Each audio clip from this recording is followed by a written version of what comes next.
ایک نوجوان نے درویش سے دعا کرنے کا کہا۔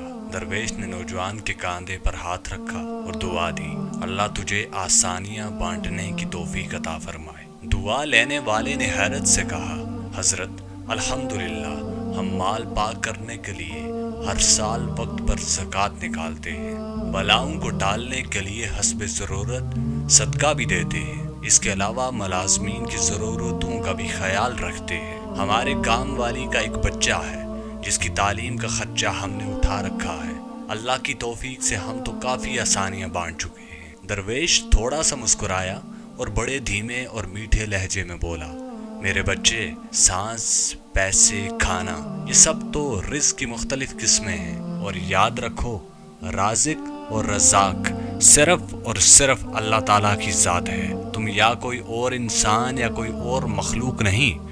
تم جو کر رہے ہو، اگر یہ سب کرنا چھوڑ بھی دو تو اللہ تعالیٰ کی ذات یہ سب فقط ایک ساتھ میں سب کو عطا کر سکتی ہے۔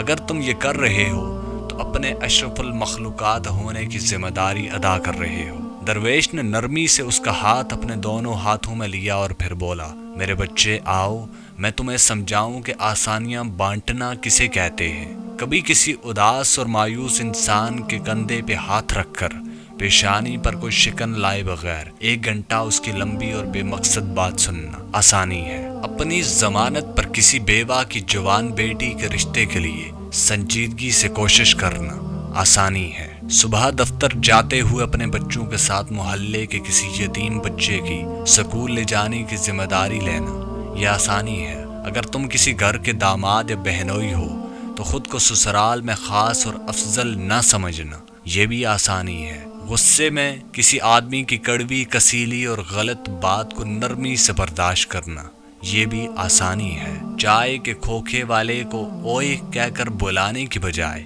بھائی یا بیٹا کہہ کر بلانا یہ بھی آسانی ہے۔ گلی محلے میں ٹھیلے والے سے بحث مباحثے سے بچ کر خریداری کرنا یہ آسانی ہے۔ تمہارا اپنے دفتر، مارکیٹ یا فیکٹری کے چوکیدار اور چھوٹے ملازمین کو سلام میں پہل کرنا، دوستوں کی طرح گرم جوشی سے ملنا، کچھ دیر رک کر ان سے ان کے بچوں کا حال پوچھنا یہ بھی آسانی ہے۔ ہسپتال میں اپنے مریض کے برابر والے بستر کے انجان مریض کے پاس بیٹھ کر اس کا حال پوچھنا اور اسے تسلی دینا یہ بھی آسانی ہے۔ ٹریفک اشارے پر تمہاری گاڑی کے آگے کھڑے شخص کو ہارن نہ دینا جس کی موٹر سائیکل بند ہو گئی ہو، سمجھو تو یہ بھی آسانی ہے۔